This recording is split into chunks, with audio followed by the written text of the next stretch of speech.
परम कृपालु श्री राम के चरणों में चरण बंदन करते हुए श्री अयोध्या कांड दोहा क्रमांक 181 से आगे चलते हैं। श्री राम जय जय राम, श्री राम जय जय राम।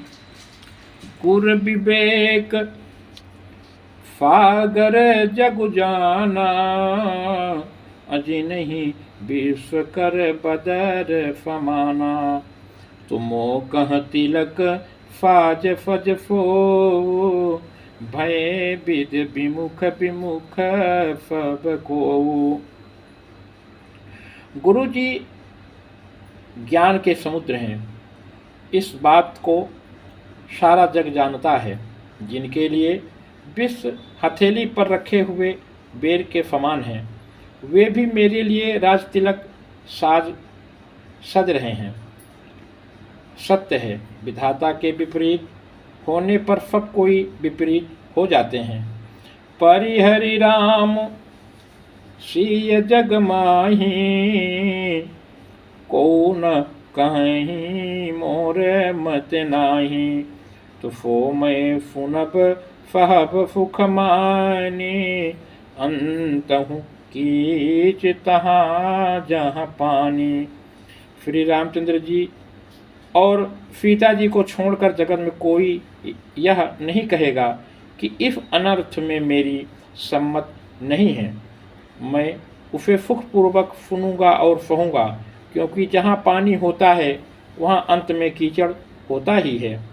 डर न मोर मोहि जग कहीं की पोचू, परलोकहु कर नाही न सोचू। एकई उर्बफ दुफह दबारी, मोहि लगी भे राम दुखारी। मुझे इसका डर नहीं है कि जगत मुझे बुरा कहेगा, और न मुझे परलोक का ही सोच है। मेरे हृदय में तो बस एक ही दुख दावा नल धधक रहा है कि मेरे कारण श्री रामचंद्र जी दुखी हुए। जीवन लाभ लखन फल पावा, अफबु तजि राम चरण मनुलावा। मोर जन्म रघु बर बन लागी, झूठ काह पछिताऊं अभागी। जीवन का उत्तम लाभ तो लक्ष्मण ने पाया, जिन्होंने सब कुछ तज कर श्री राम जी के चरणों में मन लगाया। मेरा जन्म तो श्री राम जी के वनवास के लिए ही हुआ। मैं भागा झूठ मूठ बना, क्या पछताता हूँ। आपन दारुण दीनता, कहूँ सबही फिरुनाय। देखे बिनु रघुनाथ पद, जिय कै जरनि न जाय। सबको फिर झुकाकर मैं अपने दारुण दीनता कहता हूँ। फिर रघुनाथ जी के चरणों के दर्शन किए बिना मेरे जी की चलन न जाएगी। आन उपाय मोहि नहीं सूझा, को जिय कै रघुबर बिनु बूझा। एक ही आँख इहै मन माही, अपरात काल चलिहूँ प्रभु पाही। मुझे दूसरा कोई उपाय नहीं पूछता। श्री राम जी के बिना मेरे हृदय की बात और कौन जान सकता है। मन में एक ही आँख निश्चल पूर्वक यही है कि प्रातःकाल प्रभु श्री राम जी के पास चल दूंगा। यद्यपि मैं अनभल अपराधी, भय मोहि कारण सकल उपाधि। तदपि फरन फन मुखु मोहि देखी, अक्षमी सब करी हैं कृपा विषेखी। यद्यपि मैं बुरा हूँ और अपराधी हूँ, और मेरे ही कारण यह सब उपद्रव हुआ है, तथापि श्री राम जी मुझे फर्ण में सम्मुख आया हुआ देखकर सब अपराध क्षमा करके मुझ पर विशेष कृपा करेंगे।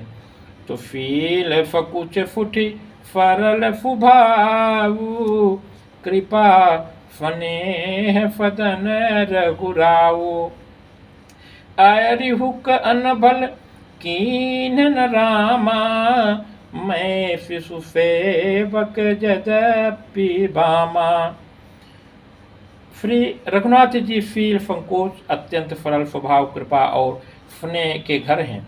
श्री राम जी ने कभी शत्रु का भी अनिष्ट नहीं किया। मैं यद्यपि टेढ़ा हूँ, पर हूँ तो उनका बच्चा और गुलाम ही। तुम पे 5 मोर भल मानी, आयफु आफिफ देहु फुबानी। जेहि फुनि बिनय मोहि जनु जानी, आवहि बहुरी राम रजधानी। आप पंच सब लोग भी इसमें मेरा कल्याण मानकर सुंदर वाणी से आज्ञा और आशीर्वाद दीजिए, जिससे मेरी विनती सुनकर और मुझे अपना दास जानकर श्री रामचंद्र जी राजधानी को वापस लौट आवें। यद्यपि जन्म कुमातिते, मैं फटु फदा फदोफ। आपन जान न त्यागी हैं, मोहि रघुबीर भरोस। यद्यप मेरा जन्म कुमाता से हुआ है और मैं दुष्ट तथा दोष युक्त भी हूँ, तो भी मुझे श्री राम जी का भरोसा है, वे मुझे अपना जानकर त्यागेंगे नहीं। तो भरत बचन सब कहाँ प्रिय लागे, राम फने सुधा जनुजा पागे। लोग वियोग विषम विफदागे, मंत्र फजीज फुनन जनु जागे।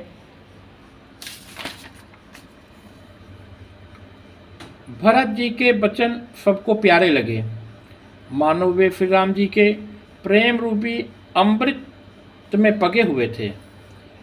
श्री राम वियोग रूपी भीषण विष से सब लोग जले हुए थे। वे मानो बीज सहित मंत्र को सुनते ही जग उठे। मातु सचिव गुरुपुर नर नारी, सकल फने बिकल भय भारी। भरत ही कहीं फराही फराही, राम प्रेम मूर्ति तनुआही। माता, मंत्री, गुरु, नगर के स्त्री पुरुष सभी स्नेह के कारण बहुत ही व्याकुल हो गए। सब भरत जी को फराह फराह कर कहते हैं, आपका शरीर श्री राम प्रेम को साक्षात मूर्त ही है। तात भरत अफ काहे न कहू, प्राण समान राम प्रिय आहू। तो जो पावरु अपनी जड़ताई, तुम ही फुगाई मातु कुटिलाई। हे तात भरत, आप ऐसा क्यों न कहें। श्री राम जी को आप प्राणों के समान प्यारे हैं। जो नीच अपने मूर्खता से आपकी माता के कई की कुटिलता को लेकर आप पर संदेह करेगा, सो फट कोटिक पुरुष समेता, बफही कलप फत नरक निकेता। अहिकन अवगुण नहीं मनी गहई, हरई गरल दुखदारी ददहई। वह दुष्ट करोड़ों पुरखों सहित 100 कल्पोत्तर नरक के घर में निवास करेगा। सांप के पाप और अवगुण को मणि नहीं ग्रहण करती, बल्कि वह विष को हर लेती है और दुख तथा दरिद्रता को भस्म कर देती है। अब चलिए बन राम जहाँ, भरत मंत्र भल कीन। शोक सिंधु बूढ़त सबहि, तुम अवलंबन दीन। हे भरत जी, वन को अवश्य चलिए जहाँ श्री राम जी हैं। आपने बहुत अच्छी सलाह विचारी। शोक समुद्र में डूबते हुए सब लोगों को आपने सहारा दे दिया। तो भाव सबके मन मोद न थोरा, जनु घन धुनि मुनि चातक मोरा। चलत प्रात लख निर नौनी के, भरत प्राण प्रिय भेफ बही के। सबके मन में कम आनंद नहीं हुआ, अर्थात बहुत ही आनंद हुआ, मानो मेघों की गर्जना सुनकर चातक और मोर आनंदित हो रहे हैं। दूसरे दिन प्रातःकाल चलने का सुंदर निर्णय देखकर भरत जी सभी को प्राण प्रिय हो गए। तो मुनि ही बंद भरत ही फिरुनाई, चले सकल घर विदा कराई। धन्य भरत जीवन जग माही, अफील स्नेह फराहत जाही। मुनि वशिष्ठ जी की वंदना करके और भरत जी को फिर नवाकर सब लोग विदा लेकर अपने अपने घर को चले। जगत में भरत जी का जीवन धन्य है, इस प्रकार कहते हुए वे उनके फील और स्नेह की सराहना करते जाते हैं। कहाँ ही परफ पर बाबड़ काजू, सकल चले कर फाज ही फाजू। जही राखहीं रहु घर रखवारी, अफो जानी जन गर्दन मारी। आपस में कहते हैं, बड़ा काम हुआ। सभी चलने की तैयारी करने लगे। जिनको भी घर में रखवाली करने के लिए कह रहे हैं, ऐसा कहकर रखते हैं, वही समझता है मानो मेरी गर्दन मारी गई। तो को कह रहन कहिया नहीं काहू, को न चाहे जग जीवन लाहू। कोई कोई कहते हैं, रहने के लिए किसी को भी मत कहो, जगत में जीवन का लाभ कौन नहीं लेना चाहता। तो जरऊफ संपत्ति सदन सुख, सुहृद मात पितु भाई, सन्मुख होत जो राम पद करे न सहफ सहाय। वह संपत्ति, घर, सुख, मित्र, माता पिता, भाई जल जाए जो श्री राम जी के चरणों के सन्मुख होने से हंसते हुए प्रसन्नता पूर्वक सहायता न करें। श्री राम जय राम जय जय राम, श्री राम जय राम जय जय राम।